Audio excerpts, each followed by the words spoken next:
Euh, ok, ça marche. Donc, désolé, hein, désolé. Donc, je disais tantôt que l'un des avantages particuliers, ok, de Office 365, c'est le fait que vous disposiez de l'enregistrement automatique. Enregistrement automatique qui vous permet d'éviter en fait les pertes de données, d'éviter vraiment les pertes de fichiers. Ça fait le premier aspect. Le deuxième aspect, c'est que Office ou Excel en particulier a la fâcheuse tendance de se planter très souvent, surtout lorsque vous manipulez des fichiers, des volumes importants de données, ok, ou tout simplement que votre ordinateur n'a pas suffisamment de puissance pour gérer en fait les informations qu'il y a en interne, ok, qu'il y a intégrées dans le fichier. Et donc parfois ça entraîne des plantages du fichier pour moult raisons. Ça peut être des raisons hardware, donc à votre niveau, liées en fait à votre machine, que des raisons par exemple liées à un bug tout simplement du logiciel lui-même, donc software. Et tout ça, en fait, fait que parfois ça engendre de gros problèmes lors de perte de données. Je ne sais pas si vous avez connu cela, connu déjà ce qu'est un plantage, d'accord, ce qu'est un bug d'Excel, mais croyez-moi, c'est clairement pas plaisant, surtout lorsque vous avez, par exemple, commencé à bosser, que c'est sur un fichier très sensible, OK, et que les données que vous manipulez ou que vous n'avez pas forcément fait un historique, gardez un historique de tout ce de tout ce sur quoi vous êtes en train de bosser dès lors que vous perdez en fait Office, dès lors que le fichier se plante et que la récupération automatique ne s'est pas faite correctement, vous perdez vos données, vous perdez tout simplement le fichier. Soit il est corrompu, soit la récupération automatique ne se fait pas, du coup vous perdez le fichier. Donc cette option enregistrement automatique vous permet de garder le fichier sous contrôle et d'éviter des bugs. Ça, c'est un aspect vraiment fondamental.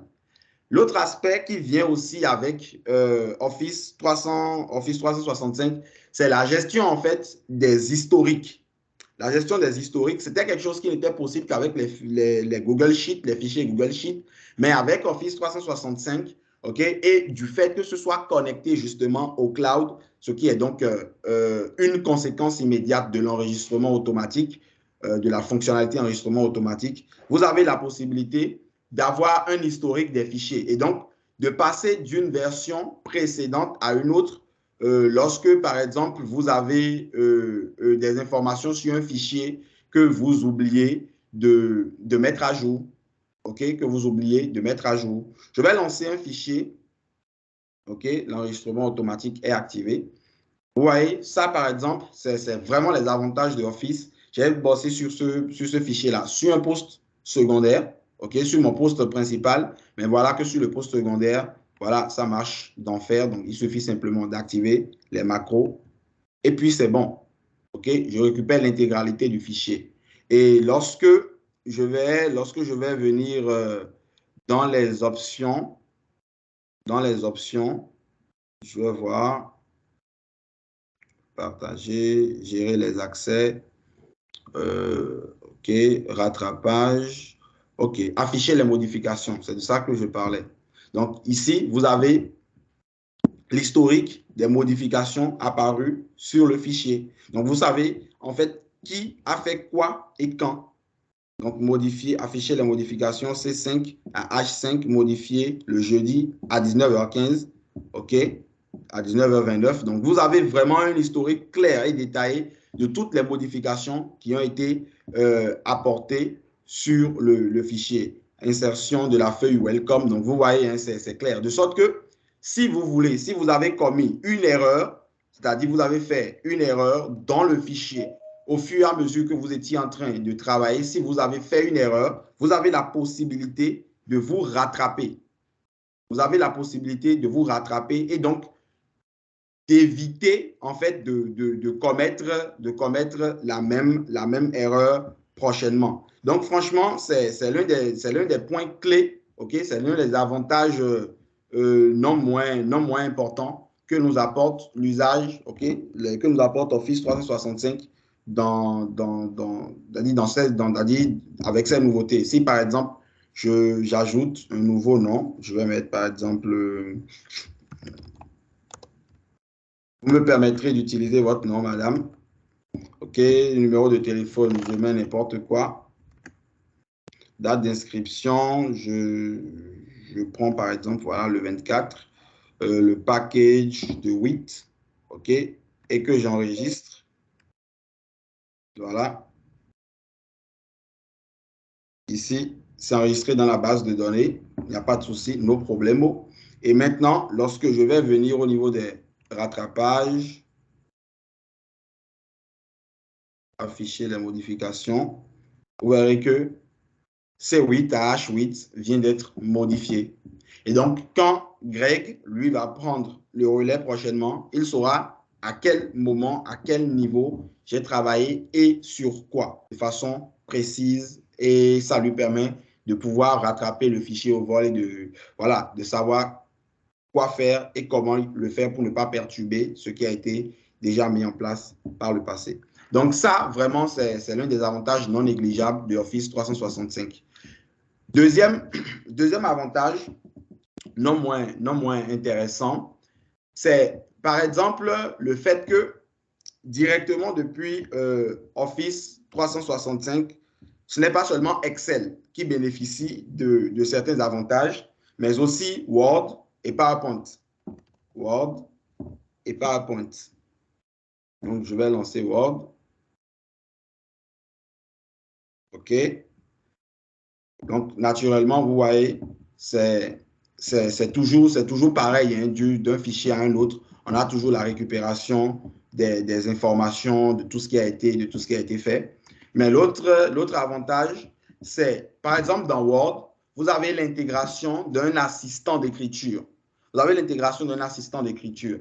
Par exemple, quand je prends la fonctionnalité dictée, si je lance la fonctionnalité dictée, vous allez voir que ça va retranscrire, OK, manuellement, ça va retranscrire automatiquement tout ce qui a été déjà écrit, tout ce que je suis en train de dire. Je pense que si je lance la transcription, je devrais avoir une réécriture manuelle de tout ce que j'ai demandé, de tout ce qui a déjà été écrit par le passé ou de tout ce que j'ai déjà dit par le passé. C'est l'un des avantages non moins intéressants, par exemple, de Office 365, ce qui vous évite d'avoir à manipuler, okay, d'avoir à écrire manuellement sur le clavier pour les plus paresseux. Ça, franchement, c'est une fonctionnalité exclusive plutôt, à Office 365.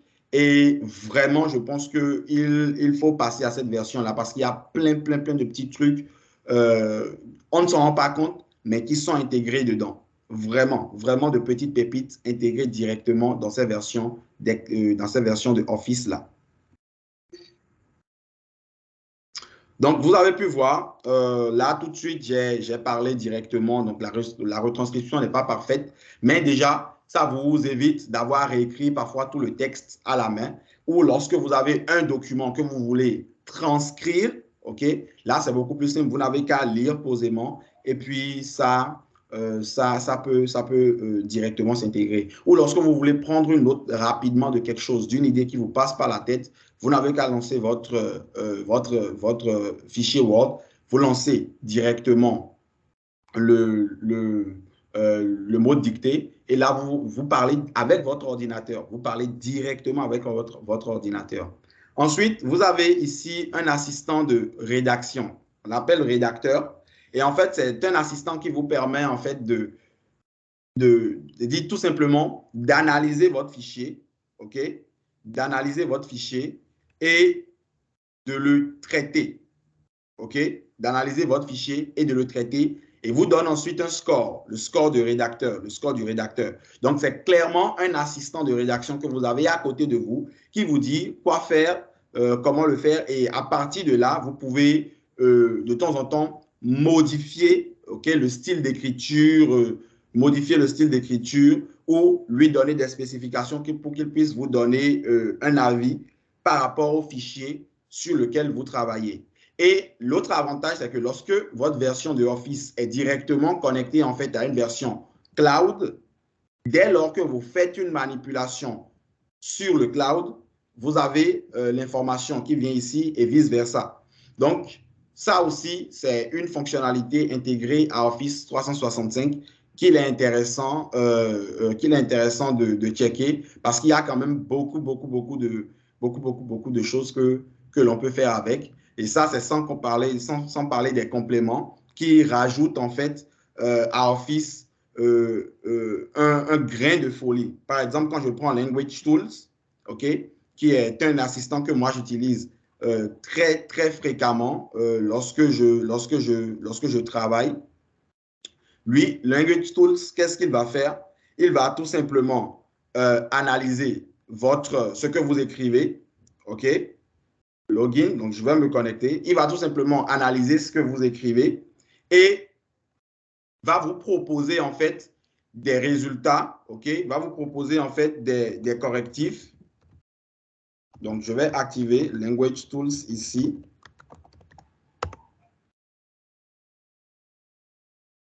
OK.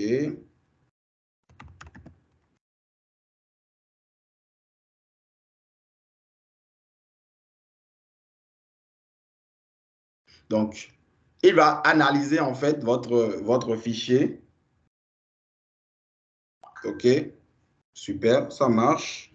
OK, d'accord. Donc là, je dois aller, si je veux utiliser ça, je dois me connecter disons en Premium, je vais voir. OK. Check current, donc je vais passer petit mode. OK. Check current paragraph. Voilà. Donc là, par exemple, je peux vérifier et checker le paragraphe. Donc, il va analyser le paragraphe et ensuite va me faire un retour. Voilà, une virgule. OK, une virgule. D'accord. Donc, je vais corriger au fur et à mesure. Et là, c'est vraiment un petit assistant que vous avez à disposition aussi. Moi, je l'utilise déjà très fréquemment lorsque je suis sur le net.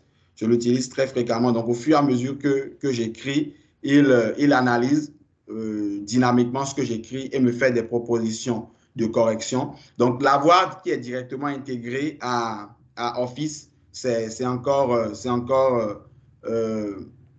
une plus-value. Et donc, ça, c'est l'un des avantages aussi que vous apporte Office 365, ces compléments-là que vous pouvez directement intégrer à votre version d'Excel pour augmenter, à votre version de Word ou PowerPoint pour augmenter le champ des possibles. Un instant.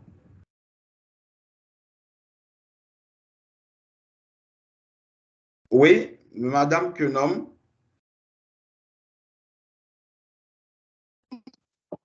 J'aimerais demander, ce que vous êtes en train de présenter, pendant que vous présentez, est-ce que vous pouvez faire la différence entre ce qui est disponible dans la version gratuite et ce qui est disponible dans la version payante?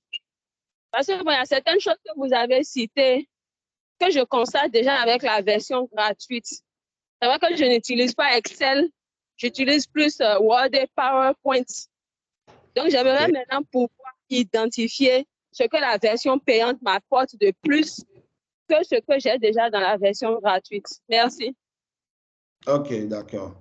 Bien évidemment, vous avez parlé de version gratuite. Donc, la version gratuite, en tout cas, de ce que je sache, OK, ce qui m'étonne un peu, il n'y a pas de version gratuite pour Office 365. La seule version gratuite est vraiment limitée dans le temps. C'est quoi? C'est une durée de 7 jours, je crois, maximum. OK? Il n'y a pas vraiment de version gratuite de Office 365. Ils n'ont pas donné cette possibilité-là. Et à raison. Tout simplement parce que c'est une version qui se fait sur abonnement. Donc, la petite période d'essai, d'accord, qu'ils ont proposée ne durerait que 7 jours.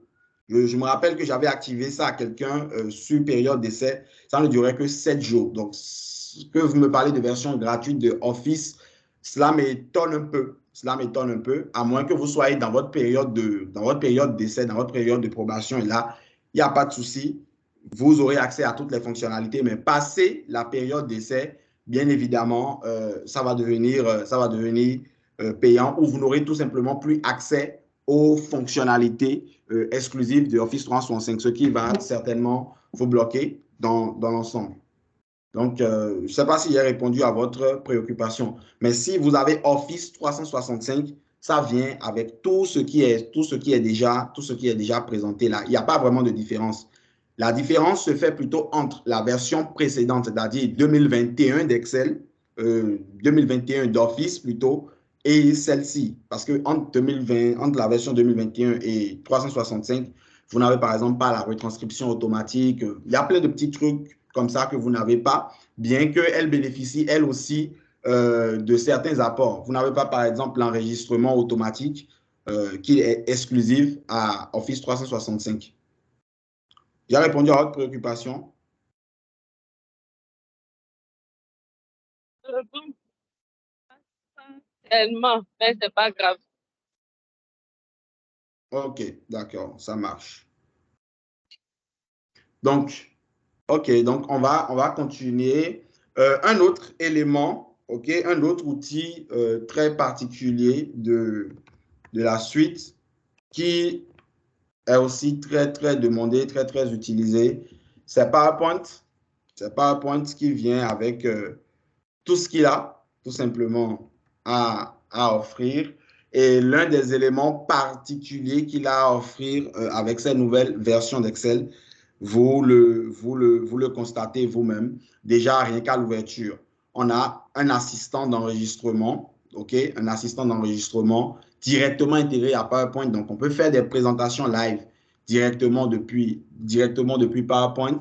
Et ça, c'est exclusif à la version 365 d'Excel, de Office plutôt. Mais surtout, vous avez ce qu'on appelle l'assistant qu'on appelle le concepteur.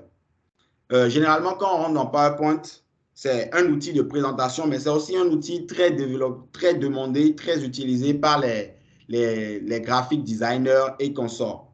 OK? C'est un outil très utilisé plutôt, excusez-moi, par les graphic designers et consorts. Et donc, on a ce qu'on appelle souvent le syndrome de la page blanche. Le syndrome de la page blanche, c'est quoi? C'est que vous voulez lancer un nouveau fichier, vous voulez mettre en place une nouvelle présentation, mais vous manquez tout simplement d'idées. Vous manquez clairement d'idées. Vous ne savez par exemple pas par où commencer, quel style adopter. Là, ce problème est résolu. Moi, par exemple, j'aime particulièrement cette petite teinte-là. C'est très beau. OK, cet effet de peinture et tout. Ça donne quelque chose. Ça donne de la personnalité. Ça donne de la vie à votre travail. Et ça, c'est sans avoir eu à rien faire. OK? À l'ouverture, c'est déjà avec cela qu'on t'accueille. Après, en fonction de vos besoins, vous pouvez maintenant améliorer ce qui vous est présenté, rechercher d'autres idées de conception. OK? Ouais, ça aussi, j'aime bien. Donc, je vais ajouter une nouvelle diapositive vide. OK? Donc, bon, ça m'a fait des modifications, dommage.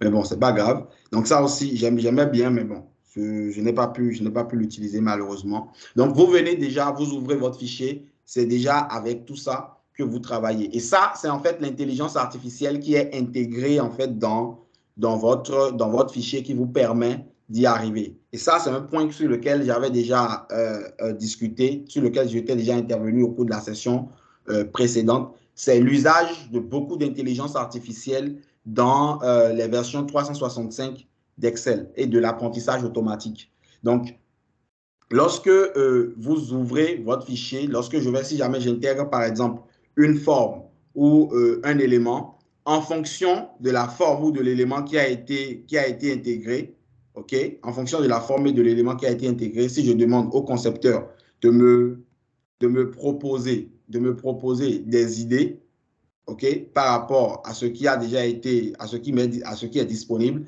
il va intégrer la nouvelle image à ce qui existe déjà pour me faire des propositions. Et là, ça me fait gagner des heures de conception. Et je vous avoue que moi, j'ai conçu souvent certains tableaux de bord directement dans Office, dans PowerPoint, avant maintenant d'aller le déposer dans Excel, en profitant des fonctionnalités, par exemple, comme les fonctionnalités d'image. Donc, je vais copier, CTRL-C, CTRL-V. Et je déplace ceci, par exemple, comme ceci. OK? Ça, par exemple, c'est par exemple une fonctionnalité d'image exclusive à 2021 et 365, la possibilité de faire fusionner des formes. De manipuler, de soustraire une forme, voilà, de fragmenter, de faire fusionner, de combiner des formes et tout. Ce sont des choses qui sont vraiment exclusives, en fait, à Office 365 et 2021 là en l'occurrence, que vous n'avez pas sur les versions 2019 et consorts. Et si vous êtes un utilisateur régulier de PowerPoint, ça ouvre vraiment le champ des possibles directement avec PowerPoint. Ça ouvre beaucoup de possibilités. Ça, c'est vraiment pour les utilisateurs, comment je vais dire, les utilisateurs vétérés, puis très réguliers de PowerPoint, que ces fonctionnalités au niveau des formes et tout sont quand même exploitables. Le fait est que quand vous voulez concevoir, par exemple, des tableaux de bord sur Excel, et que vous avez besoin de créer, par exemple, des modifications de forme ou de faire des intégrations de forme que vous n'avez pas directement dans Excel, parce que Excel ne permet pas, par exemple, de faire de la superposition de formes, de fusionner des formes. Ces fonctionnalités-là n'ont pas été incluses dedans. On vient faire le travail dans Excel, dans PowerPoint, et on vient maintenant copier et aller déposer dans Excel. Et dans les fonctionnalités, lors de la formation en dashboard designing, ce sera l'une des choses que nous allons voir au cours de la session du 28, parce que lorsqu'on va vouloir concevoir un tableau de bord, on va dessiner un peu les formes dans PowerPoint, OK? Et on viendra déposer maintenant les formes directement dans Excel et maintenant mettre les graphiques simplement dessus, sans avoir à se gêner plus que ça. Je vais aussi parler des possibilités de présentation, OK? L'enregistrement que offre directement PowerPoint, mais aussi il y a l'intégration de Teams. Là, PowerPoint est directement connecté au Teams, ce qui permet de faciliter en fait la présentation des réunions, la présentation des éléments. Naturellement, PowerPoint, on l'utilise quand on veut faire des présentations. Et comme aujourd'hui, Microsoft Teams, qui est un élément, c'est-à-dire qui a aussi, disons, qui fait partie en fait de la suite ou de Microsoft 365, est directement intégré dans PowerPoint. Là, vous n'avez plus besoin de déplacer votre fichier, d'aller le mettre dans un cloud avant de présenter.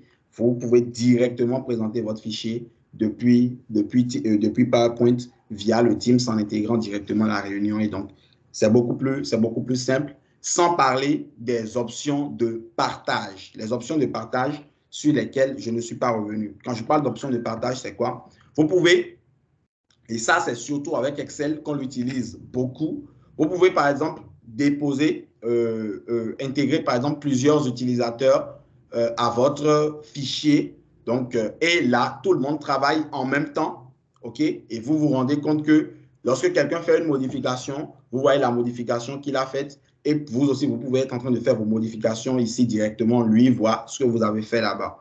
Donc, je vais revenir sur Excel. Je vais vous expliquer un peu comment ça fonctionne. C'est que, par exemple, ici, moi, j'ai un calcul que je suis en train de faire. Je viens d'intégrer un nouveau participant. J'aurai, lorsque je... un instant.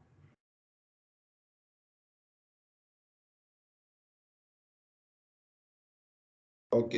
Je disais tantôt, j'aurai, lorsque je serai en train de travailler, un petit onglet ici, OK, qui va me notifier que j'ai en fait quelqu'un ou celles et ceux qui sont connectés sur le fichier en même temps que moi.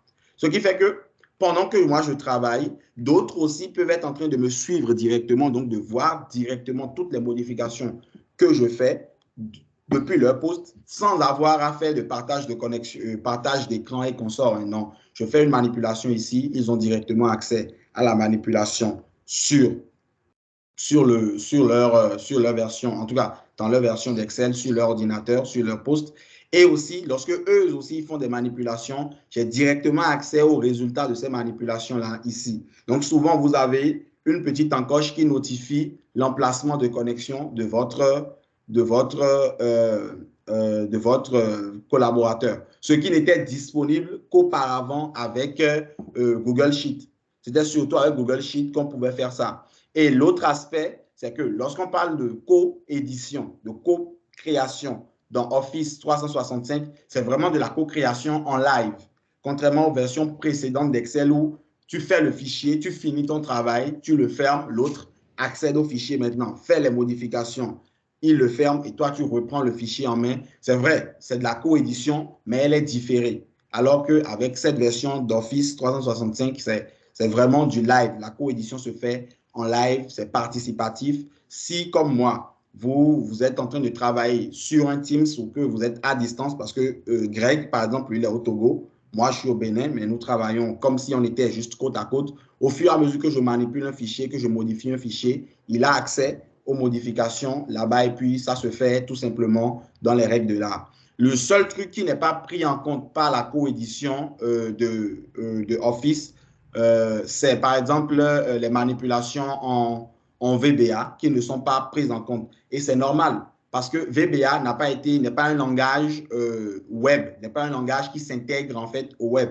Alors que ce qui est fait ici, en fait, c'est quelque chose qui est lié au web et notamment au cloud. OK? Notamment au cloud. Donc, c'est vraiment ces aspects-là de l'usage de Office 365 que je tenais à partager avec vous. Si vous l'utilisez au quotidien, dès lors que vous avez des choses que vous avez l'habitude de faire au quotidien et que vous n'êtes pas seul à devoir les faire, c'est vraiment là que cela prend toute son importance, surtout lorsque vous avez de la coédition. OK? Et maintenant, on a parlé de tout sans revenir à ce qui nous unit, en fait, les fonctions du modèle Excel.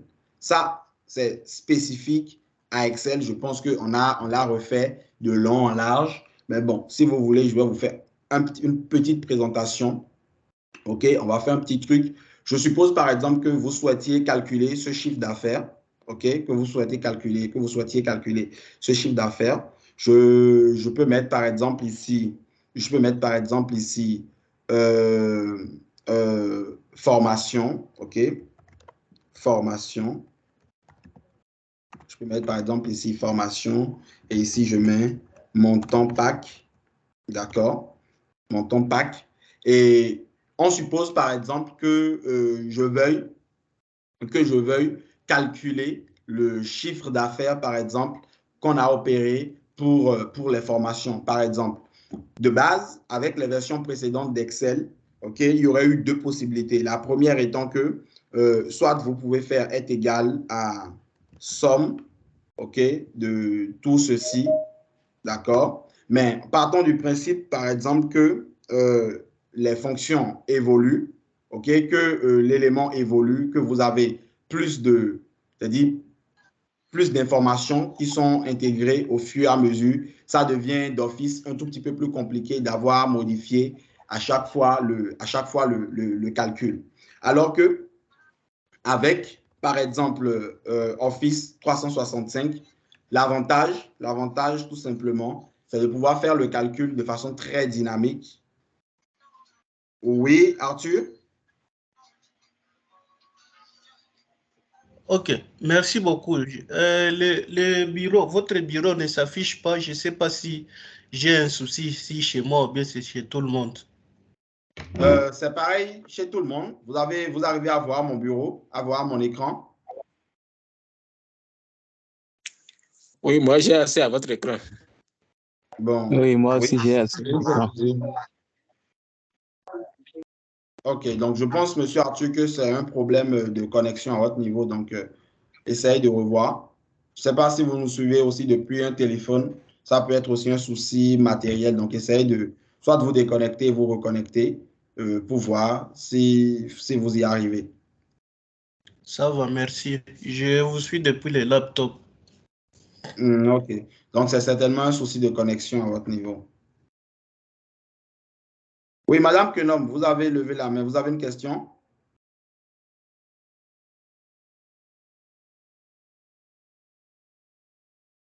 Ok. Bon. Donc, je disais tantôt, avec les versions, c'est pas vraiment là tout de suite, c'est pas vraiment un exercice très compliqué. Mais si on suppose qu'on veut récupérer, par exemple, la colonne, ok, la colonne formation et faire le calcul de manière très, très dynamique, ok, la fonction que je viens de mettre est égale à somme, d'accord, somme de ceci et que je viens de valider, est bien, mais sans plus, parce que si jamais on déplace en fait la colonne formation, on risque d'avoir un souci parce que la formule a été tapée en dur. L'autre aspect, ce que nous apporte par exemple Office 365, les fonctions du modèle Excel, c'est que je peux tout simplement utiliser une fonction choisir colonne, récupérer la colonne, d'accord, dynamiquement dans l'élément et appliquer une somme. Et faire en sorte maintenant que cette somme, OK, se fasse au fur et à mesure que la base de données soit en train de se créer. Je peux par exemple créer une fonction base de données qui va me permettre de récupérer, d'accord, l'ensemble des informations que j'ai ici. Donc, un petit décalé, je pense que ça devrait faire l'affaire. Donc, est égal à décalé de ceci, voilà. Donc, ça, je vais figer rapidement F4. OK, ligne 0 colonne, NBval. Donc, je sélectionne tout ceci. Je sélectionne tout ceci. F4, moins 2. Je ne vais pas vraiment expliquer la formule, je vais la mettre en place. Et puis, combien de colonnes? NBval, OK, de tout ceci. Et je valide 2. Voilà. Donc, NBval de ceci, je bloque. F4. Donc, ça, par exemple, c'est... OK, ça, par exemple, je vais nommer ça BD. OK, donc, CTRL X, formule, gestionnaire de nom, nouveau. OK, d'accord. J'avais déjà même appelé ça ma plage. Donc, ça, c'est ma plage. OK, donc j'avais déjà même appelé ça ma plage. Donc, c'est la même formule hein, qui a été mise. La différence, c'est qu'au lieu de mettre 6 ici, moi, j'ai calculé NBval de l'ensemble, donc ce qui récupère aussi 6 comme information. Donc, je peux faire, par exemple, est égal à choisir, colonne, OK, de ma plage, d'accord, et la colonne 6, par exemple. OK, ma colonne 6. Ou je peux mettre, voilà, la colonne 5 et 6. OK. La colonne 5 et 6.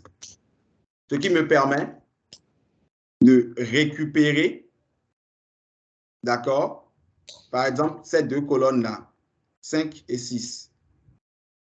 D'accord? Je vais vérifier ici. On a 1, 2, 3, 4, 5. OK?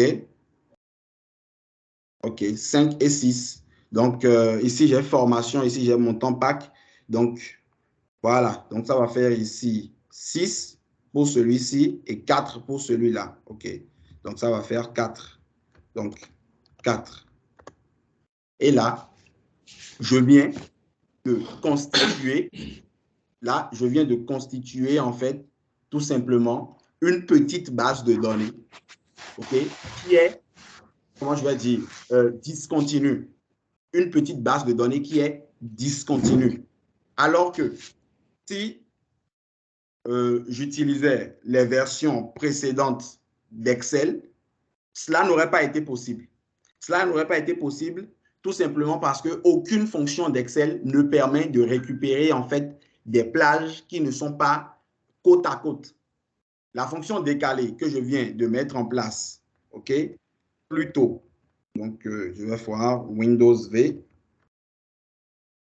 Je n'ai pas activé le presse-papier, ce n'est pas grave. Donc, je vais remettre en place est égal à décaler de ceci. Donc, voilà, F4 de ceci, F4.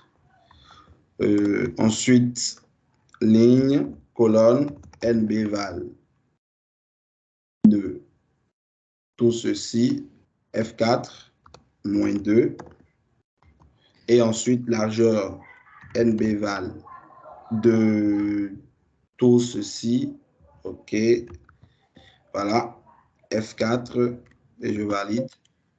Me permet de récupérer, OK, cette fonction-là me permet de récupérer toute la plage. Maintenant, si je spécifie, non, je ne veux plus NBval de tout ceci, mais je veux simplement récupérer 3.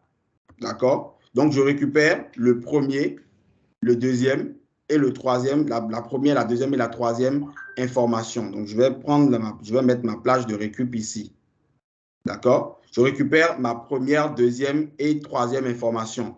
Le problème, c'est que je ne peux rien récupérer qui ne soit déjà côte à côte, qui ne soit déjà juxtaposé. Je ne peux rien récupérer, en fait, qui ne soit déjà juxtaposé. Donc, je ne peux pas prendre, par exemple, donc, je colle en valeur. Je ne peux pas prendre, par exemple, disons, l'adhérent, le numéro de téléphone et venir prendre le montant de la formation qu'il a prise. Ce n'est pas possible. Oui, ce n'est pas possible. Parce que la fonction décalée ne récupère pas les éléments de manière disparate. Ce n'est pas possible pour lui. Contrairement à la fonction choisir colonne qui y arrive sans grande difficulté. Il suffit simplement de spécifier les plages, d'accord, ou les colonnes qu'il faut récupérer. Très simplement. Alors que la fonction index, la fonction décalée, en fait, m'oblige à récupérer tout l'ensemble, OK? Et maintenant, voir comment je peux utiliser ça ou ne récupérer, en fait, qu'un élément spécifique. Ne récupérer qu'un élément. Donc, si c'est une colonne sur une colonne que je veux travailler, je récupère exclusivement les colonnes sur lesquelles je veux bosser. Alors qu'avec la fonction décalée, j'ai beaucoup plus avec la fonction choisir colonne, j'ai beaucoup plus de possibilités. OK? Ça, c'est un premier aspect. Un deuxième avantage, c'est ce qu'on appelle les plages de déversement. Donc, je ne vais pas revenir vraiment en détail sur ces éléments-là. On a vu ça au cours de la session précédente. Mais c'est que je peux directement faire des calculs, faire des opérations sur Office, c'est-à-dire sur l'élément qui a été sélectionné. Donc, par exemple, en mettant total formation, d'accord? Et ici, total webinaire. VBA. Et donc, il suffit simplement de faire est égal, d'accord, à somme de ceci et j'applique hashtag, d'accord, ou je peux faire là maintenant, le hashtag a pris tout l'ensemble. Donc, je peux faire par exemple un choisir colonne, d'accord, donc un choisir colonne de ceci hashtag et je spécifie la colonne 1 et je valide et j'ai le résultat. Donc, je peux dupliquer cette fonction, OK, CTRL-C, CTRL-V. Et ici, là maintenant, je mets au niveau de la colonne 2 avec mon égal. Et je valide et j'ai le résultat ici aussi.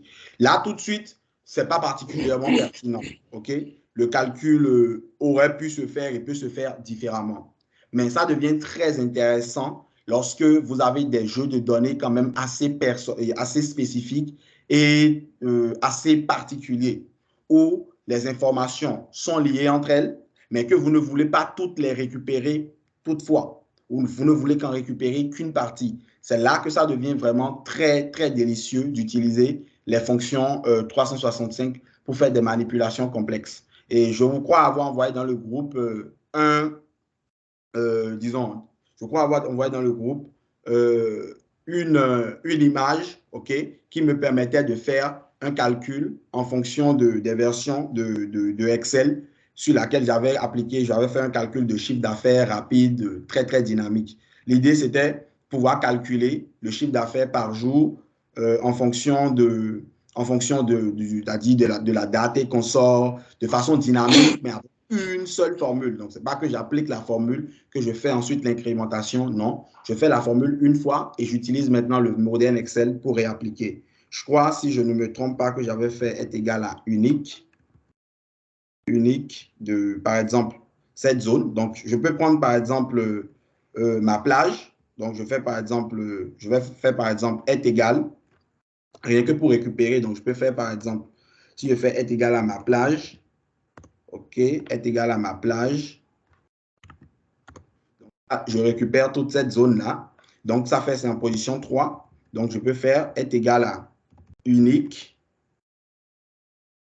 Donc, je vais d'abord faire même choisir colonne, d'accord, de ma plage en position 3 pour récupérer la date. Donc, ceci, je vais le mettre au format date courte. OK? Et ensuite, maintenant, je peux appliquer un unique là-dessus. Un unique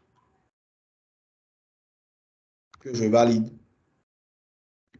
Donc, unique de choisir colonne. Donc, ça veut dire qu'il y a un petit souci au niveau de ceci. J'ai l'impression que ça ne se présente pas forcément de la même façon.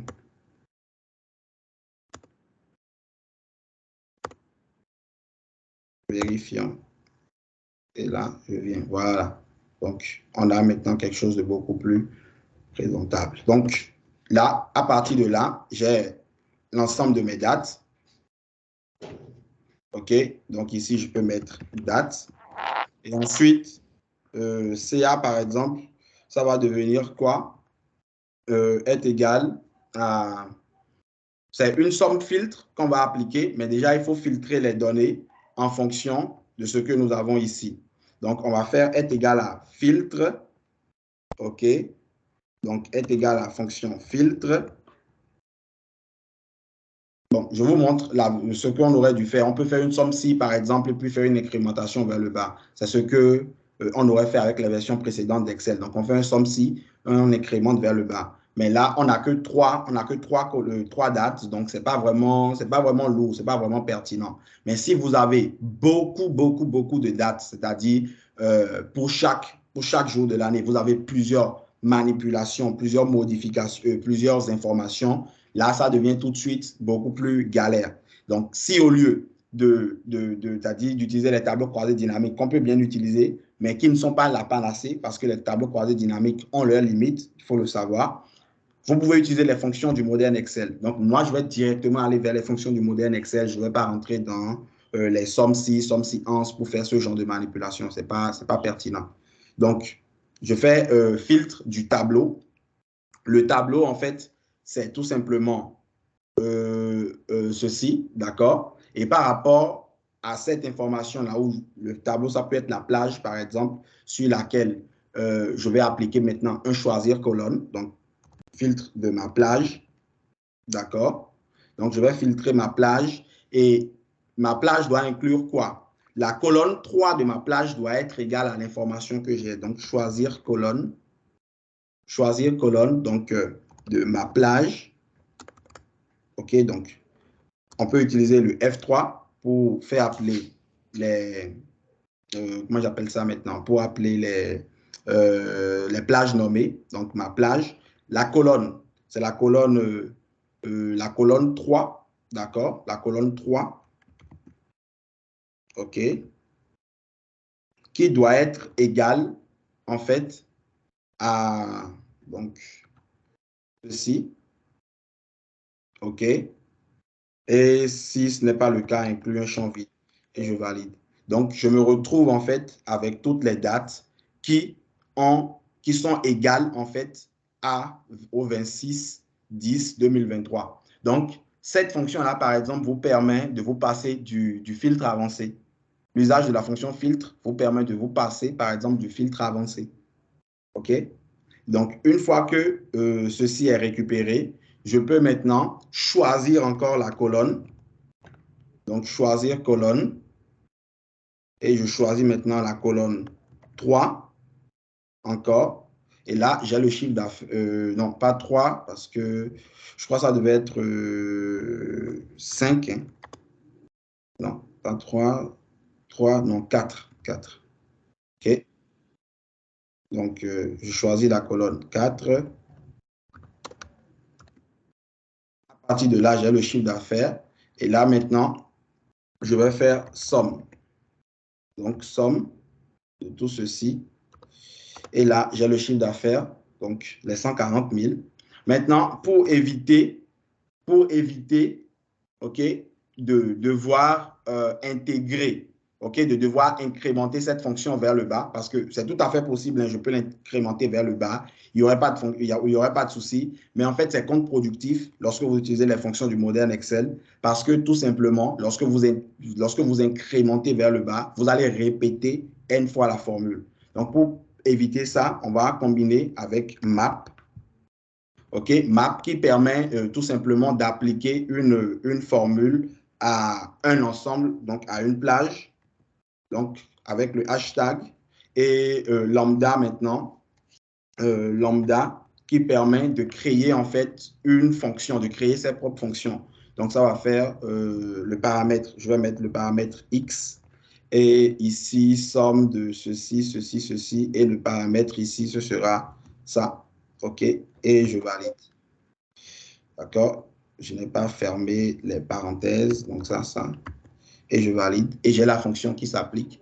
Donc, la fonction, en fait, c'est appliquée uniquement. Vous allez voir que quand je viens ici, au fond, c'est vide, donc c'est grisé. Il n'y a pas de véritable résultat sur ces deux plages-là. Par contre, quand je viens ici, on voit que voilà, c'est clairement bien fait. Et pour éviter que ça n'ait trop barbare, donc je vais venir décaler tout ceci, ce qui permet d'avoir une certaine lisibilité en fait de l'ensemble. OK? Un instant, la somme de choisir colonne, OK, et le filtre s'est appliqué sur l'ensemble de ceci, et ensuite le filtre s'est appliqué sur tout ceci.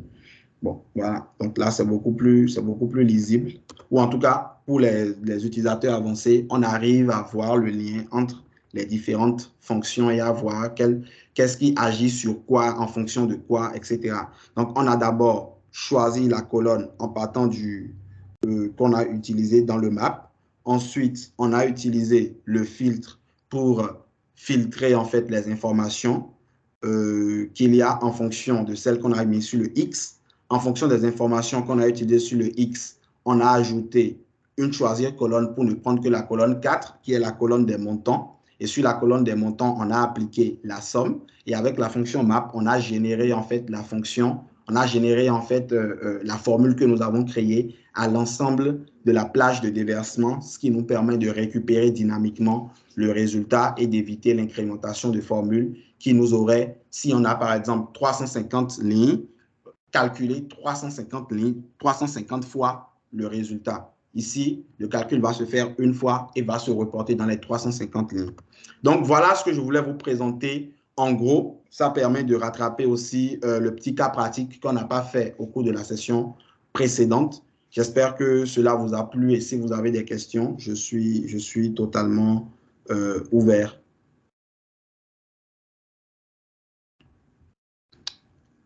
Allô? Oui, allô? Oui, donc j'ai fini la présentation. Donc, voilà, je suis ouvert aux questions. Bon, de mon côté, merci d'abord pour la présentation. J'ai eu assez d'interruptions, en tout cas, je n'ai pas tellement une idée fixe. Je pense que je vais recourir à l'enregistrement pour rattraper ce qui a été dit. En tout cas, un grand merci pour les sacrifices une fois de plus. OK, merci. OK, il y a d'autres interventions?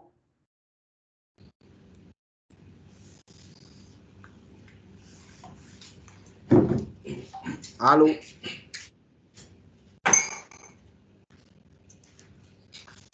Allô?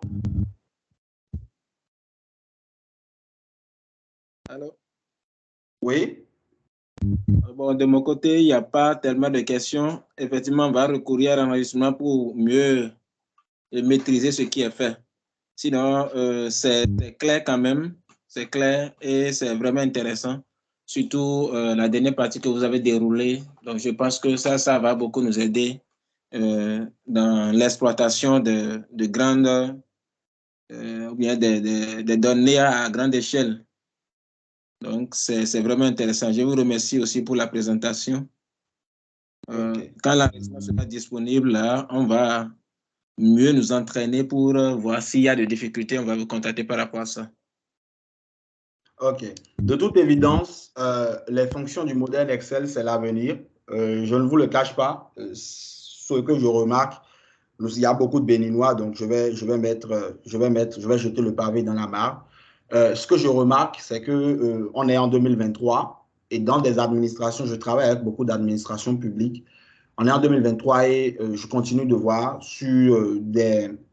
dans les administrations publiques, hein, donc de l'État, je continue de voir sur des ordinateurs, des versions 2013 d'Excel. C'est franchement pas intéressant.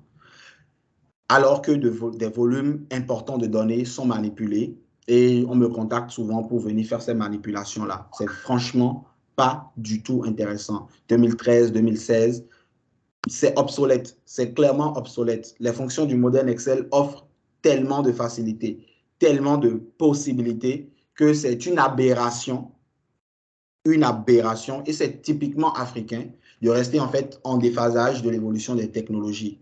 Or, les technologies, à défaut de pouvoir les créer, autant en profiter. OK?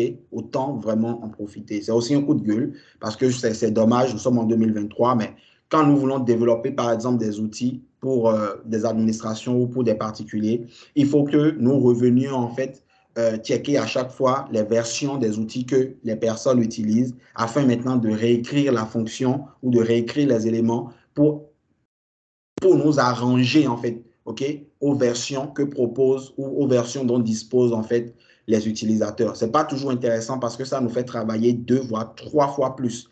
Et si pour les comptables ou pour les consultants comptables et tout ça, vous êtes amené à monter des fichiers, c'est la même rengaine en fait que vous allez rencontrer lorsque vous travaillez avec des versions 365 d'Excel et qui vous offrent beaucoup de facilités. Moi, je vous dis, on a géré ce qu'on a fait là très facilement avec une seule fonction ou 2 maximum, mais je vous promets que si on devait faire la même opération de manière très, très dynamique, parce que c'est là ce que offre Office 365.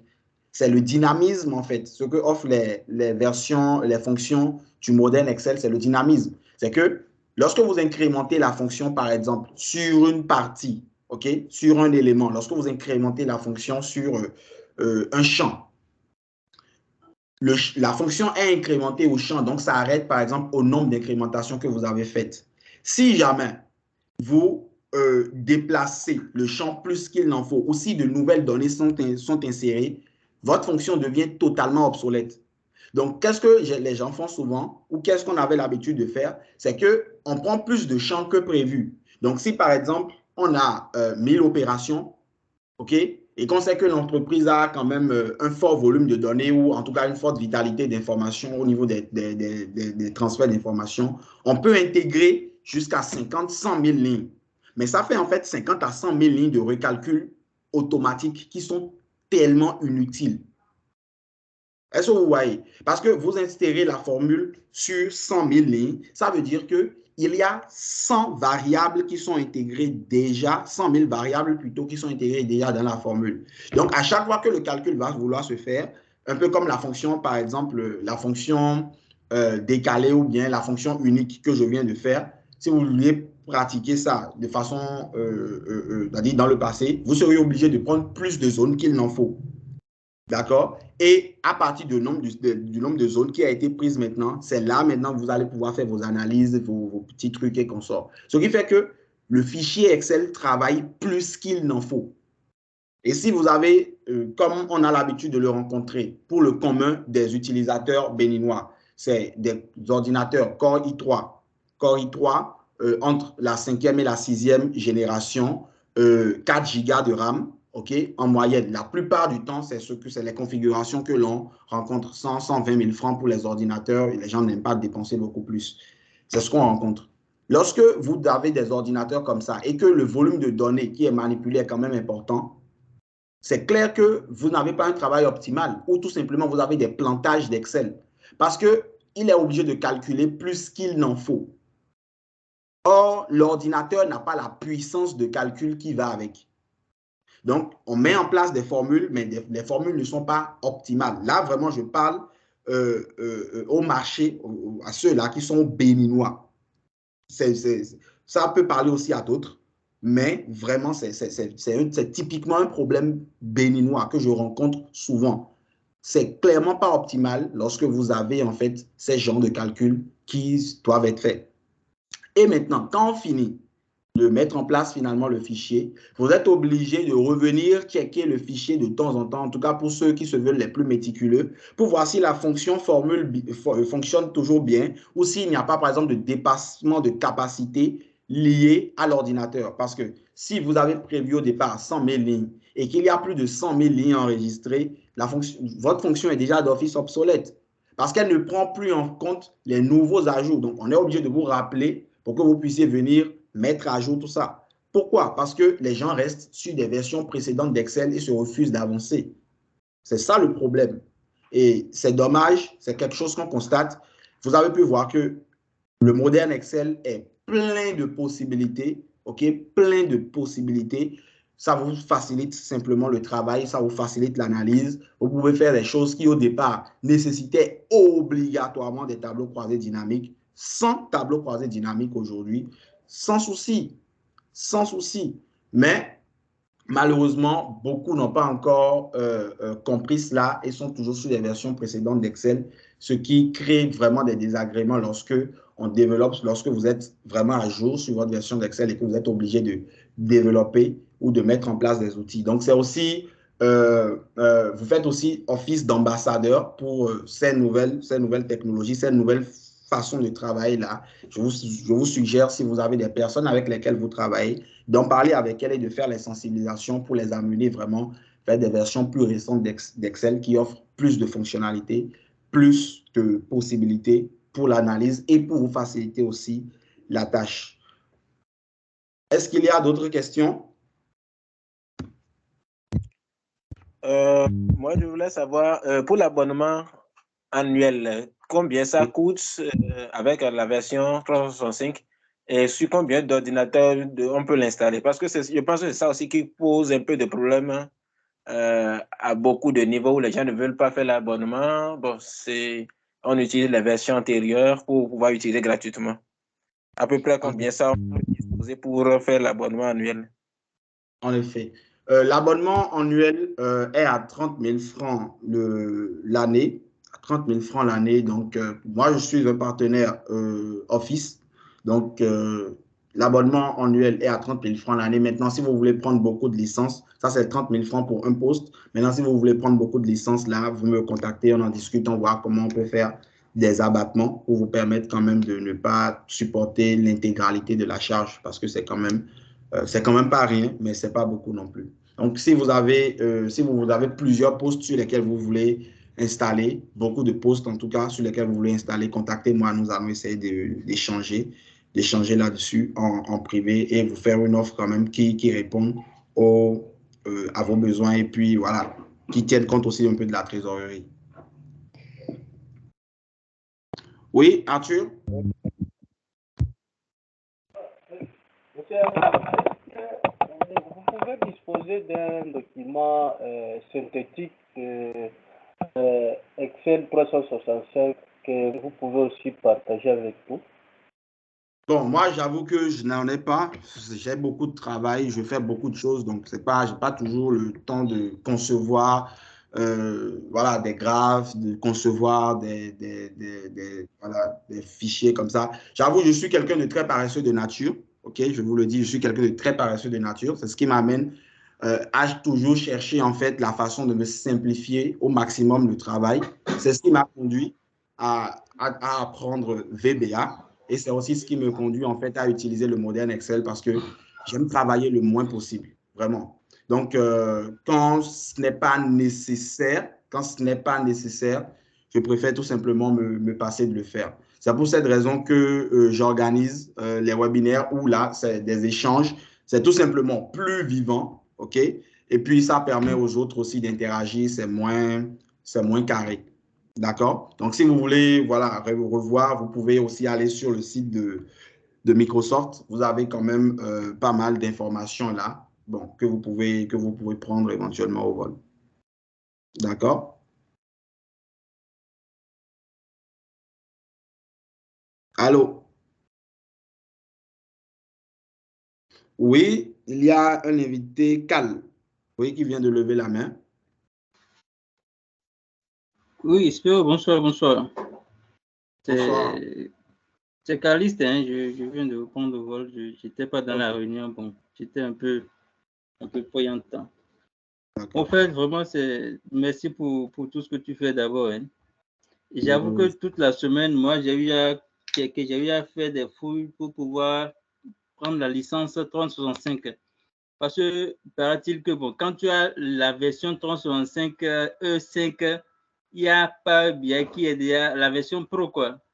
Je ne sais pas si tu peux nous éclairer un peu là-dessus.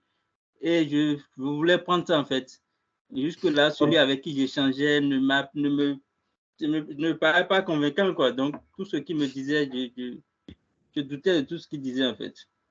Tu vois, donc, d'où l'importance de cette séance. Si tu peux nous clarifier un peu à propos. Bon, effectivement, Power BI est directement intégré à la version que je vous propose. Power BI est directement intégré. Bon, malheureusement, sur cet ordinateur, je n'ai pas encore installé Power BI, sinon je t'aurais montré directement. Mais bon, avec ça, tu mets du Power BI tranquille. Hein. OK? Du Power BI oui, tranquille. pas la version desktop, mais la version Pro. Ouais, bien sûr. D'accord. Il y a SharePoint, il y a tout ça là-dessus. Ouais. En fait, c'est tout le package en fait que je te propose. C'est tout le package, tout le bloc que vous avez. Tout le bloc que vous avez. SharePoint, machin chouette, tout et tout. Et c'est à combien? Le coût varie en fonction du nombre de postes, non? Comment ça se passe? Le coût varie en fonction du nombre de postes, mais pour le poste, c'est à 30 000 francs. Maintenant, lorsque vous avez beaucoup de postes, là, on va discuter, on va voir un peu comment réduire les coûts pour que ça puisse tenir. Mais le coût… 30 000 francs pour un poste par mois, bien, comment ça va se faire? 30 000 francs annuels pour un poste.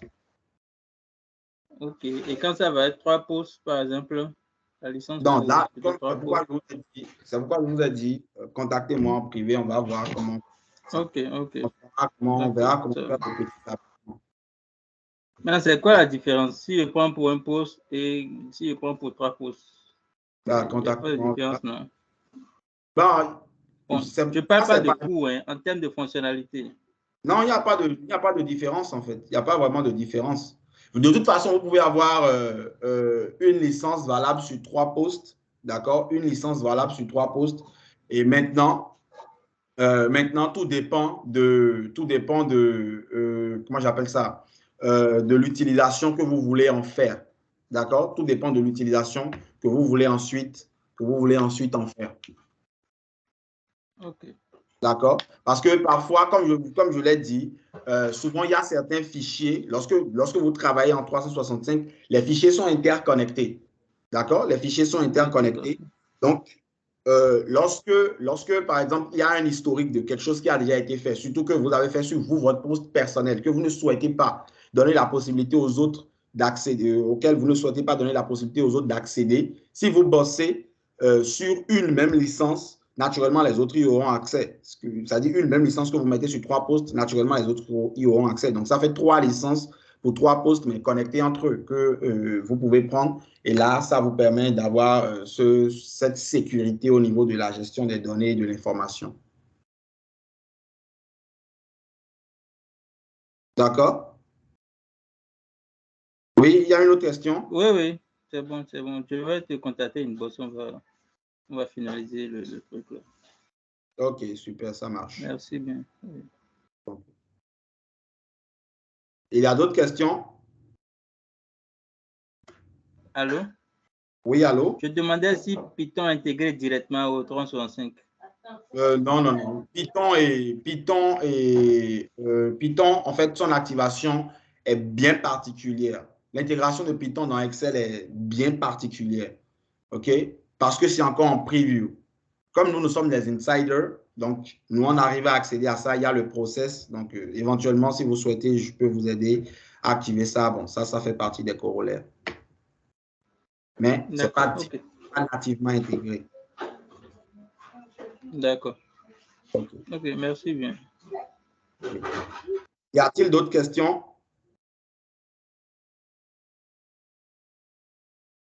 Allô? Y a-t-il d'autres questions? Bon, je pense que s'il n'y a pas d'autres questions, on va boucler la séance. Je tiens une fois de plus à rappeler que nous avons lancé la session de formation orientée Excel, ok, la Excel Power Mastery que nous venons de lancer, qui commencera sans doute le 28 octobre prochain, donc dans un peu moins de 2 semaines. Dans un peu moins de 2 semaines, donc 13 jours à peu près, donc ça fait pratiquement 2 semaines, sinon un peu moins. Donc, on va lancer et que nous souhaitons, auquel vous participez.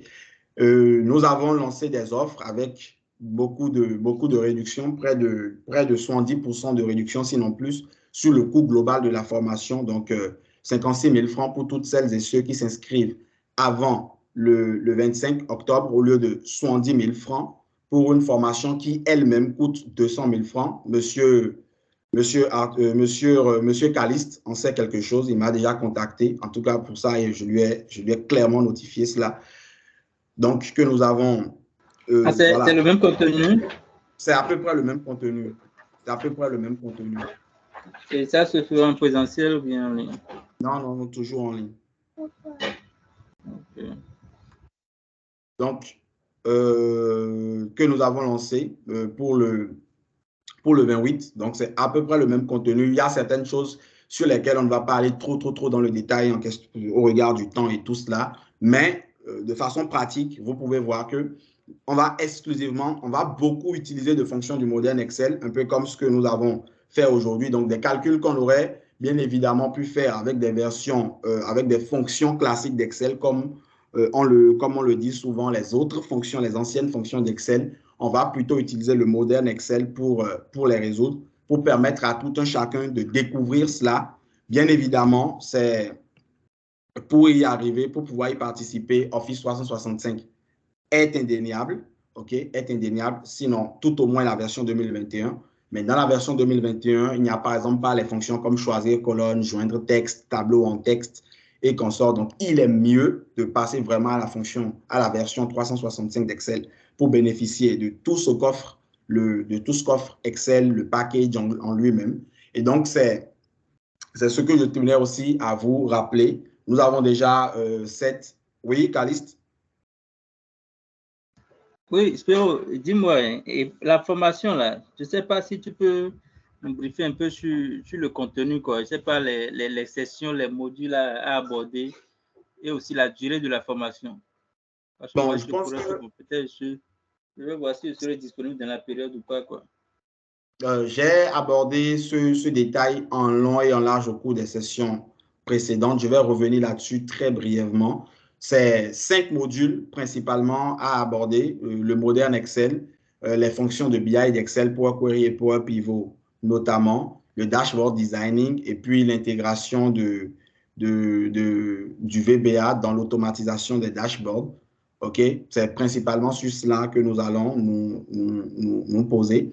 Nous allons le faire sur, disons, 30 heures. C'est 30 heures de formation, mais uniquement les week-ends, les samedis et les dimanches. Donc, 4 heures de formation par jour. Donc, ça fait 8 heures de séance par semaine sur 4 semaines, ce qui nous permet d'avoir les 30 heures, sinon un peu plus. Mais la dernière journée sera consacrée à la résolution des cas pratiques que nous aurons, en tout cas du test en fait, à la résolution du cas pratique test. Parce que l'idée, c'est de faire en sorte que celles et ceux qui participent à la formation puissent vraiment sortir grandis de cette formation. Donc, nous avons sciemment contraint la délivrance d'une attestation de formation à un cas pratique qui a un test et à la résolution de tous les autres cas pratiques qui précèdent, hein, parce que l'idée, ce n'est pas de former des gens et puis, voilà, on a fini de former, vous êtes livré à vous-même. Non,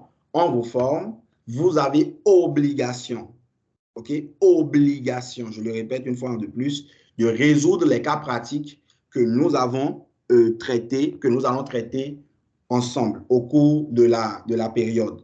Peu importe vos occupations.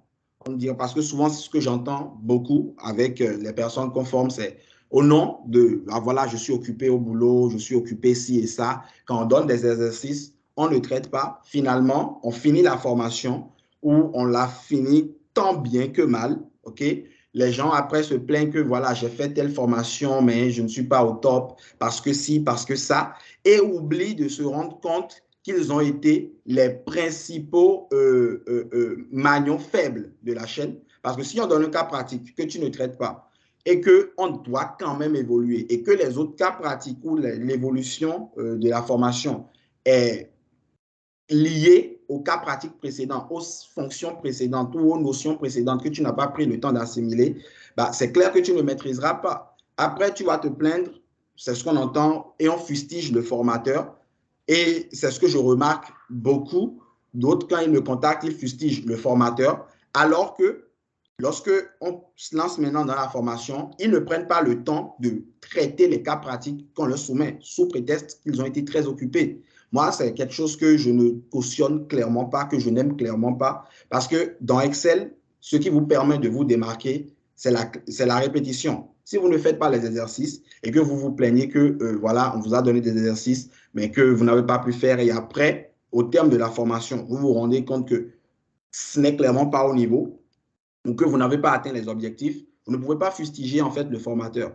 C'est pour éviter cela que lorsqu'on a demandé dans le forum s'il y aura des attestations, au début, ce n'était pas vraiment l'objectif, mais comme les gens voulaient, on a dit OK, d'accord, mais l'attestation sera soumise en fait au traitement de tous les cas pratiques et il y en aura suffisamment pour que vous sortiez indépendant lors de la session. L'objectif, ce n'est même pas de former beaucoup de personnes, mais d'en former quelques-unes qui nous représentent et qui représentent les valeurs que nous voulons. Pas seulement comprendre Excel ou l'utiliser, même maîtriser Excel au bout des doigts.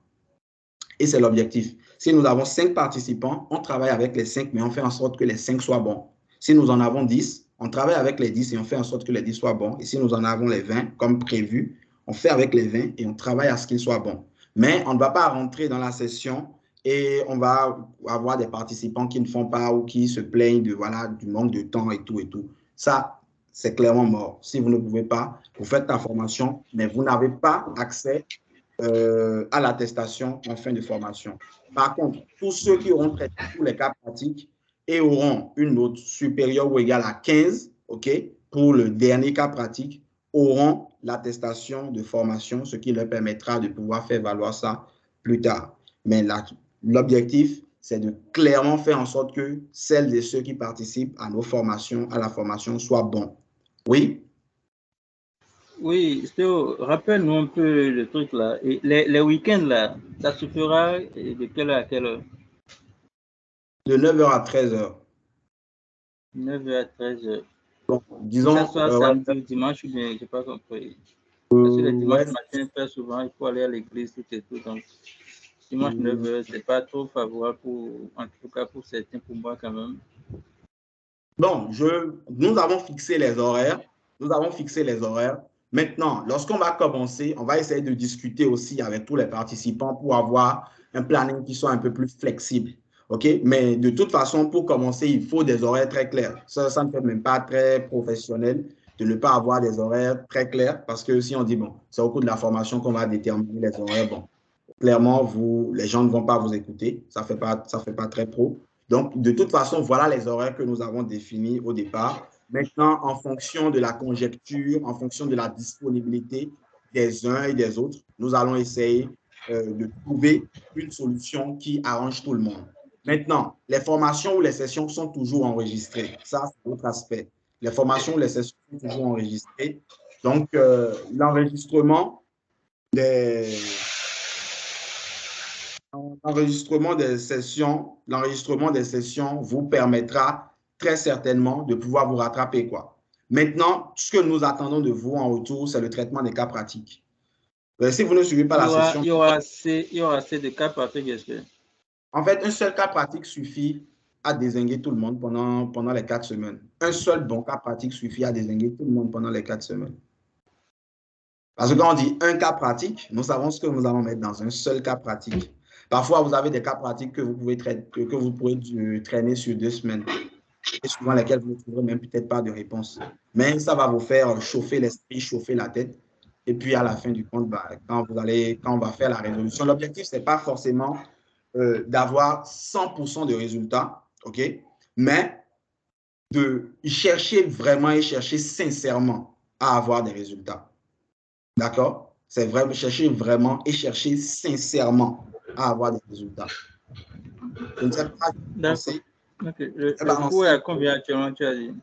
J'ai dit 56 000 jusqu'au 25, ça passe à 70 000 à partir du 25. Maintenant, pourquoi ça va augmenter à partir du 25? Ça va augmenter tout simplement à partir pour quelqu'un qui va s'inscrire avant le 25. Quand on s'inscrit, il faut payer automatiquement, c'est ça? Oui, si vous vous inscrivez maintenant ou avant le 25, vous bénéficiez de 20% de réduction sur le coût de la session. La session, son coût est de 70 000 francs. Voilà le coût de la session. C'est une formation de 200 000 que nous avons ramené en fait à 70 000 francs.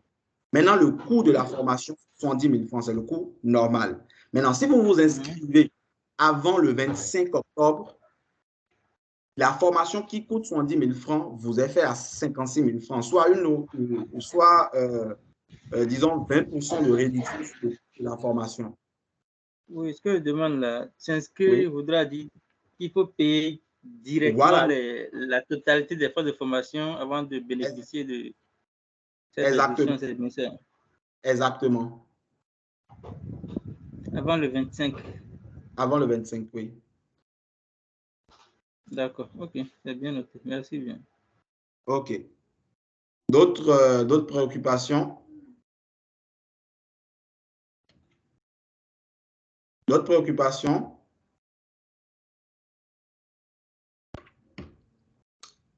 Allô? D'autres préoccupations? Oui, alors je pense que nous allons poursuivre en privé. Ok. Ok, d'accord, donc ça marche, il n'y a pas de souci. Il y a aussi la session de le package de webinaire, le package des webinaires, ça c'est pour ceux qui sont orientés vraiment ceux qui sont très VBA. Il y a aussi le package de webinaire, le package de webinaire que nous avons mis à 80 000 francs contre 100 000 avec la réduction des 20%. De toute façon, je vais vous envoyer en privé en message privé à tous les participants un draft qui présente toutes les formations que nous avons lancées pour cette fin d'année. Le package de webinaire, je vais partager rapidement mon écran pour vous montrer un peu ce à quoi cela ressemble. En fait, juste pour s'amuser, Greg et moi, nous avons lancé un utilitaire. On a conçu un petit logiciel pour gérer en fait les paiements. Et donc, c'est le genre de truc que nous souhaitons pouvoir concevoir avec vous très, très, très prochainement pour celles et ceux qui vont s'inscrire pour la formation. L'idée, par exemple, c'est de pouvoir concevoir des outils de collecte de données et la formation en analyse de données ou en Excel Power Mastery, comme nous l'avons nommé, permettra maintenant de pouvoir faire l'analyse des données. Donc, je vais prendre, par exemple, le nom de Jalala. Excuse si j'ai écorché ton nom. Caliste. Donc, je vais prendre le numéro comme ceci. OK. Date d'inscription, par exemple, le 26. Désolé. Le pack de webinaire. Le pack de webinaire, en fait, c'est un pack de 1 à 8. Apparemment, tu ne veux pas que je fasse partie des bénéficiaires de... Bon, ok, d'accord. Je te mets au 24. Je te mets au 24. Comme tu peux bénéficier de cela. Donc, on a par exemple le pack de webinaire. Par exemple, on a 8 packages. On a un package de 1 webinaire. Lorsque vous prenez un webinaire sur les 8 webinaires payants que nous proposons, le package est à 12 500 francs. Donc, vous payez 12 500 francs, vous sélectionnez dans la liste des 8 webinaires que nous avons. Celui qui vous intéresse, vous suivez, donc vous payez 12 500 pour le webinaire. Il peut se faire en une journée comme en deux. Donc, quand je parle de webinaires, ce ne sont pas en fait des webinaires, mais ce sont des mini-formations. Okay? C'est une série de petites formations de 1 ou 2 jours okay, sur lesquels nous travaillons et qui, en fait, dont le suivi de l'intégralité du pack vous permet maintenant d'avoir une formation VBA relativement complète. Donc, on a le package de 3 webinaires qui est de 33 750. En fait, on a fait simplement 10% de réduction sur le coût unitaire, donc multiplié par 3. Donc, on a fait 12 500 fois 3 et on a appliqué les 10% de réduction. Puis, le package de 5 webinaires qui fait suivant le même principe, mais avec 15% de réduction. Et le package de 8 webinaires qui répond aussi au même principe, mais avec maintenant 20% de réduction. Parce que lorsque vous allez prendre les 12 500 francs par 8, multiplier les 12 500 par 8, vous aurez 100 000 francs comme coût global de la formation. Maintenant, si vous décidez de prendre tout le package de 8 webinaires en une fois, en bloc, ça vous fait 80 000 francs. Et on va enregistrer l'opération. Voilà. Ça vous fait 80 000 francs. Et donc, le package coût, le package formation et webinaire, en fait, les deux ensemble vous font 136 000 francs. Mais là, c'est franchement 136 000 francs pour quelque chose que si vous prenez individuellement, en tout cas, celles et ceux qui m'ont contacté en privé le savent, vous aurez coûté banalement 300 à 350 000 francs tout simplement. Mais l'objectif, c'est de former en peu de temps un max de personnes. OK? Du coup, on a vraiment essayé de casser les prix et de proposer quelque chose qui puisse vraiment permettre aux gens de participer plus simplement. Donc, cet outil que vous venez de voir, ce petit truc que vous venez de voir là, ça a été conçu en 4 heures chrono, 4 heures max. 4 heures max. Et là-dessus, nous nous sommes vraiment amusés, Greg et moi, parce que ce que nous avons l'habitude de faire, c'est que nous ne codons jamais avec des procédures écrites et tapées en dur. OK? Donc, on a utilisé beaucoup de ce que nous appelons des procédures paramétrées, beaucoup de procédures paramétrées pour pouvoir écrire en fait le programme, donc les fonctions d'insertion, de données, de configuration, les fonctions de test, etc., l'alimentation des list box, etc., etc. Ce sont ce qu'on appelle des fonctions paramétrées. Et donc, ça permet en fait de gagner énormément de temps dans la programmation. Vous verrez que quand vous validez, pour valider une information, on n'écrit plus le code en lui-même. D'accord? On n'écrit plus le code entièrement. Au lieu d'écrire, par exemple, voilà, est-ce que vous voulez faire ceci? OK, si on valide, on ajoute les informations et on fait tout le travail manuellement. Ça nous évite de faire ça, ce qui fait que nous gagnons énormément en productivité lorsque nous concevons des outils, ce qui fait que nous gagnons énormément en productivité lorsque nous concevons des outils ou que nous faisons des travaux. Donc, l'objectif, c'est de concevoir un outil complet. Ce qu'on avait prévu, c'est un gestionnaire de finances ou de budget personnel. Donc, un outil grâce auquel vous pouvez gérer votre budget personnel, voir les dépenses effectuées et faire le comparatif avec le prévisionnel. Donc, budget prévu, par exemple, pour la même occasion. Et ensuite, maintenant, lorsqu'on parle de comparatif, c'est clair que, clairement, on parle d'analyse de données. Et on va s'amuser à faire un petit truc. On va, par exemple, calculer le coût de la formation de Caliste. Si on doit faire ça, on va appliquer une fonction unique sur ceci, appliquer un filtre sur ces informations et combiner maintenant ce que donnent les résultats des choisir colonnes 6 et 8. OK? Ou 6, 5 et 6. En tout cas, 4 et 6. En tout cas, on verra. Donc, c'est ce qu'on va faire, par exemple. Et c'est le genre de truc que nous pourrions être amenés à faire à la suite de la session. Donc, je vais mettre ici participant. OK, participant. Donc, ça va faire est égal à unique. Bon, je vais faire déjà est égal à F3, ma plage. OK, ma plage. Et puis ensuite, je vais faire unique. OK, de ma plage. Mais avant de faire l'unique, je dois faire le choisir colonne.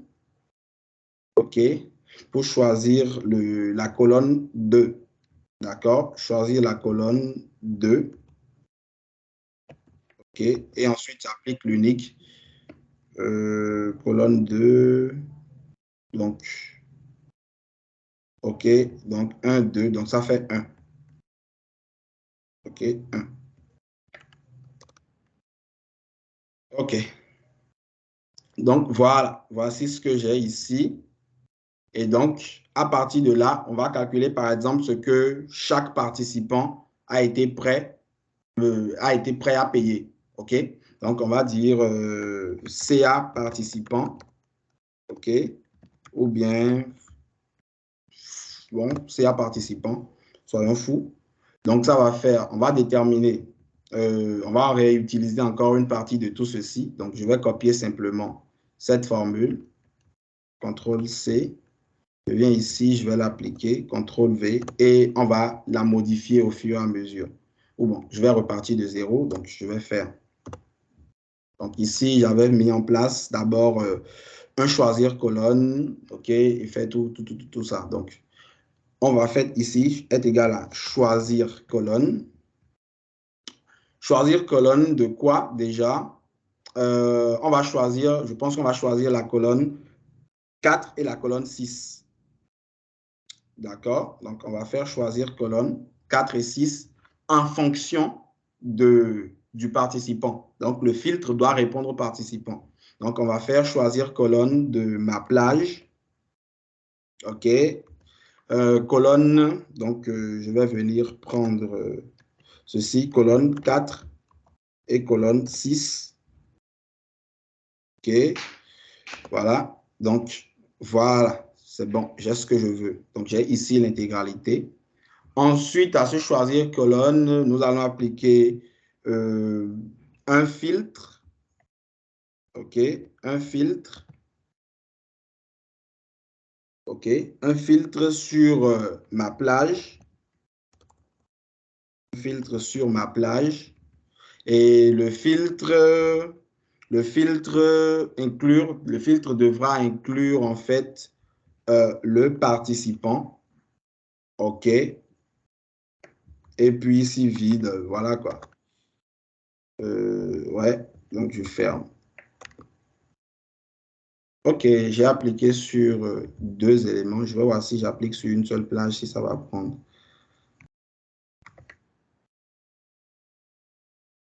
Donc, il y a une erreur en fait. OK, d'accord, d'accord.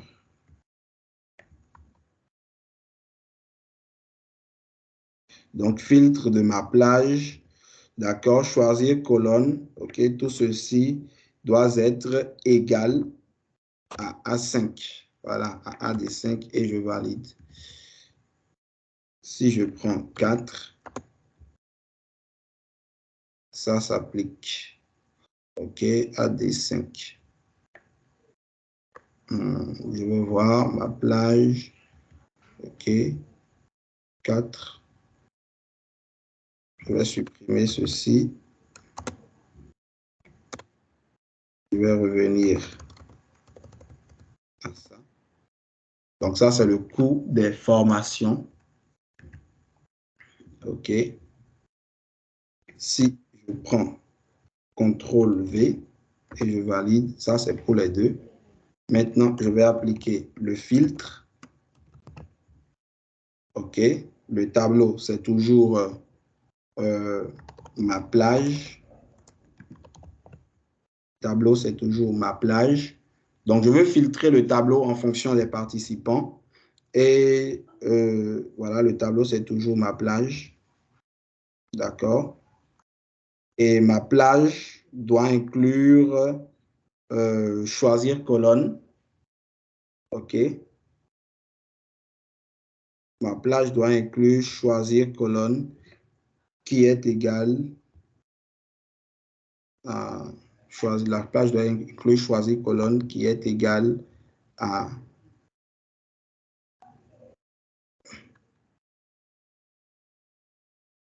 dièse valeur. Je retrouve une erreur, une dièse valeur.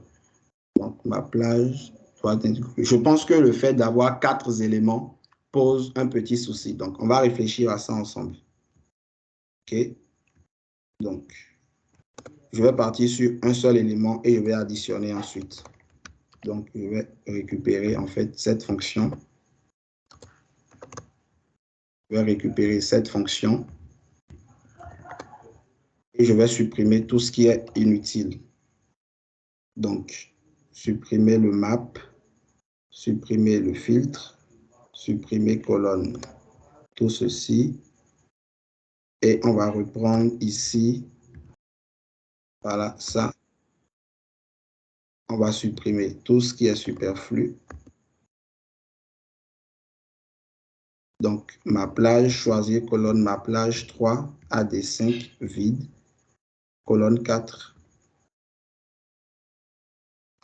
Et bon, je suis en train est égal à, réfléchissons, est égal à choisir colonne de ma plage. OK. Colonne numéro 1. Colonne numéro 1. D'accord. Fait grec. Et maintenant, colonne numéro 4. Ça fait les chiffres d'affaires. Parfait. OK. Maintenant, on va choisir. OK. On va maintenant faire un filtre.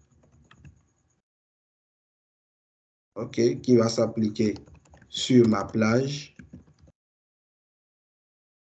Un filtre qui va s'appliquer sur ma plage. OK. Et qui doit inclure le fait que choisir colonne. J'ai pas de son, hein, monsieur. Je sais pas si c'est mon côté seul.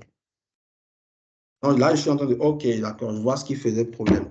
Qui doit inclure que choisir colonne. Voilà. Le filtre doit impliquer... Vous avez le son? Vous arrivez à m'entendre? Vous arrivez à m'entendre? Oui, je vous entends. Oui, OK. OK. Ça doit impliquer le fait que choisir colonne de maintenant ma plage. Voilà, c'est ce qui me trompait. Choisir colonne de ma plage qui est 1. OK. Doit être égal en fait à ceci. Voilà. OK. Doit être égal à ceci. Et donc, on applique le filtre sur l'ensemble de la zone, en fait.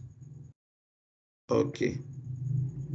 Donc, si je fais ceci,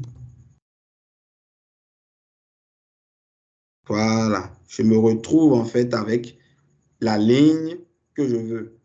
OK, c'est bon. Je me retrouve avec la ligne que je veux. Et maintenant, une fois que j'ai la ligne, je vais choisir encore la colonne. Voilà, c'est moi qui me trompais en fait. Je vais choisir en fait dans toute cette information, je vais choisir maintenant la colonne, les colonnes Windows V. Voilà. Et je valide. Parfait. C'est très bien. Ça marche. Et maintenant, je peux faire une somme. OK. De tout ça. Là, j'ai le résultat. Et maintenant, à ça, comme il faut rendre ça dynamique, j'applique un map. OK. Donc, le map, en fait, va s'appliquer sur, je vais dire, ceci, hashtag, non, hashtag, voilà, combiné, et je vais lambda ici, je vais mapper puis lambda. Ce sont les thèmes que nous avons créés, Greg et moi, pour ça. Et maintenant, je vais remplacer le facteur par x ici. Puis, je vais valider ma fonction. Là, j'ai le résultat, en fait. Du coup, ça fait le chiffre d'affaires par participant que je viens de calculer. De sorte que si j'ajoute un nouveau participant, formulaire, qui je peux ajouter ici, par exemple, comme participant? Laissez-moi voir. disons, Monsieur Sobedi. Ouais. Donc, Sobedi.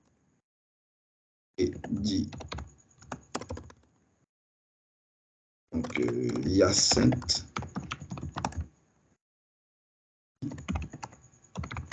Par exemple, téléphone, date d'inscription, le 24, OK, et puis un package de 5, et j'enregistre. Il fait partie de la flotte, et maintenant ici, au niveau de la base de données, on a l'ensemble de ces résultats avec M. Sobedi qui vient d'être ajouté. Vous voyez avec moi? Oui, c'est sûr. Voilà. Donc, quand on parle de moderne Excel, et quand on parle d'Excel, voilà ce que moi je vois. L'information qui est récupérée, analysée, traitée, et à partir de là, on peut avoir son petit tableau de bord qui permet de faire les analyses.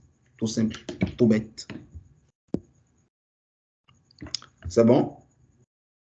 J'ai répondu aux préoccupations de chacun.